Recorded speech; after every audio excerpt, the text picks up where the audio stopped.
ফরজ গোসল করার পদ্ধতি হলো, আপনার গোসল ফরজ হলে বাথরুমে গোসলখানায় গিয়ে সর্বপ্রথম আপনার শরীরের যে জায়গায় নাপাক লাগছে বা কাপড়ের যে জায়গায় নাপাক লাগছে সেই জায়গাটা কি করা, পরিষ্কার করে নেওয়া আগে। যদি আপনার জায়গাটা চিহ্নিত থাকে যে এই জায়গাটা নাপাক লাগছে, ওই জায়গাটা ধুয়ে ফেলান।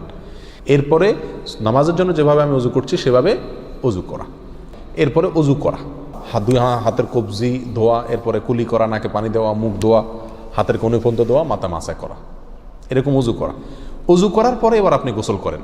সেটা শাওয়ার দিয়ে আপনি মাথার উপরে পানি ঢেলে হোক আর আপনার মগ দিয়া হোক, যেভাবে হোক আপনি গোসল করেন।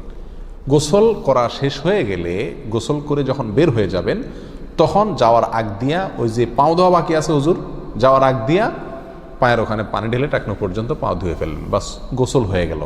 এই ভিতরে আপনার শরীরের প্রতিটি অঙ্গের প্রতিটি জায়গায় পানি পৌঁছানোর চেষ্টা করতে হবে। প্রকাশ্য অঙ্গ যেগুলো, নাভির প্যাচ থেকে নিয়ে, বগলের নিচ থেকে নিয়ে, আঙ্গুলের চিপা থেকে নিয়ে, প্রত্যেকটা জায়গায় যেন পানি যায়, সেজন্য সেখানে পানি পৌঁছানোর চেষ্টা করতে হবে। ডলার দরকার হলে ডলবে, যেভাবে ওখানে পানি পৌঁছাতে হবে। কানের প্যাঁচের ভিতরে, একেবারে গভীরে না, প্যাচগুলোর ভিতরে যেন পানি যায় সেদিকগুলো খেয়াল রাখতে হবে। কোনো একটি জায়গা যদি শুকনা থাকে তাহলে কি হবে না, ফরজ গোসল হবে না।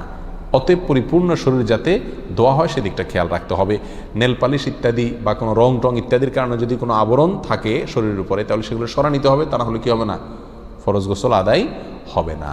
কথা, প্রথমে শরীর এবং কাপড় থেকে নাপাকগুলো ধুয়ে নেব, এরপরে অজু করব পূর্ণাঙ্গভাবে, পাও ধোয়া বাদে, এরপরে গোসল করব।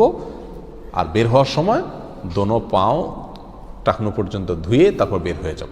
এই গোসলের সাথে আমার অজু হয়ে গেল। এই গোসলের পরে আর কি করার দরকার নাই, অজু করার দরকার নাই। অনেকে গোসলের পরে অজু করেন, এটা কোনো প্রয়োজন নাই। তবে কেউ যদি গোসল করা অবস্থায় তার পেশাব চলে আসে, অনেকে আছে পানির স্পর্শ লাগলে পেশাব বেশি আসে, তো গোসল করা অবস্থায় যদি তিনি পেশাব করে দেন বা অজুভঙ্গের কোনো কারণ তার ভিতরে আসে, তার বায়ু ছাড়লেন, তাহলে তো সেক্ষেত্রে অজু যেটা শুরুতে করছিল ওইটুক তো আর নাই।